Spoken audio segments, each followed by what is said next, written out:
energi listrik.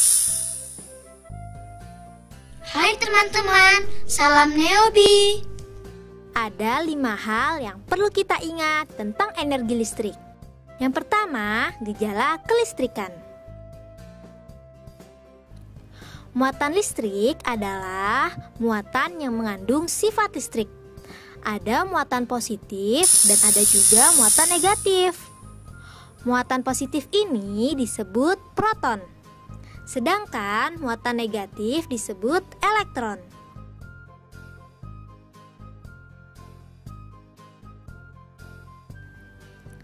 Jika jumlah muatan positif dan negatifnya sama, maka benda tersebut dalam keadaan netral. Perbedaan jumlah muatan ini dapat dipengaruhi oleh alam maupun manusia.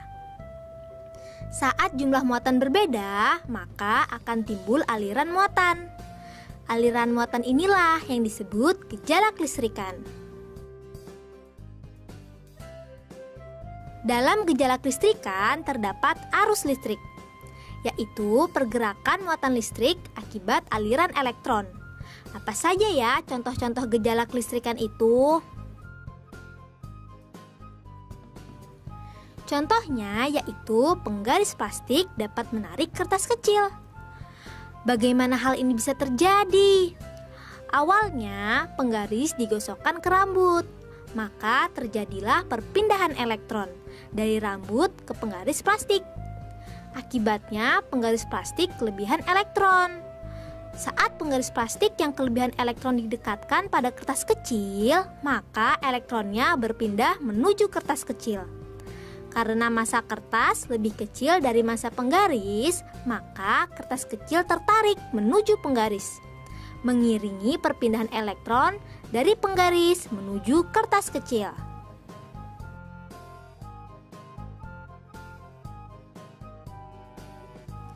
Contoh selanjutnya yaitu rambut berdiri saat memegang bola konduktor. Hal ini terjadi karena elektron dari bola konduktor mengalir ke tubuh sampai ke ujung rambut. Teman-teman, tubuh manusia adalah penghantar arus listrik yang baik loh. Contoh lainnya yaitu terjadinya petir. Petir terjadi sebelum guntur. Petir adalah loncatan elektron disertai suara yang keras. Loncatan elektron ini terjadi akibat pergesekan awan yang berbeda muatan. Loncatan elektron berlangsung dari awan yang mengandung banyak elektron menuju awan yang mengandung sedikit elektron.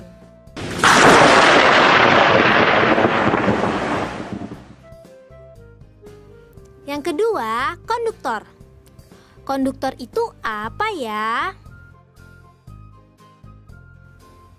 Konduktor adalah alat atau bahan yang dapat menghantarkan arus listrik. Konduktor ini biasanya digunakan untuk menyalurkan listrik. Contohnya tembaga, kabel, aluminium, besi, dan lainnya. Yuk kita bahas satu persatu contoh konduktor ini.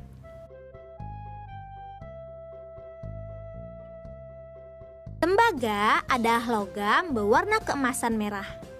Tembaga merupakan konduktor yang baik loh.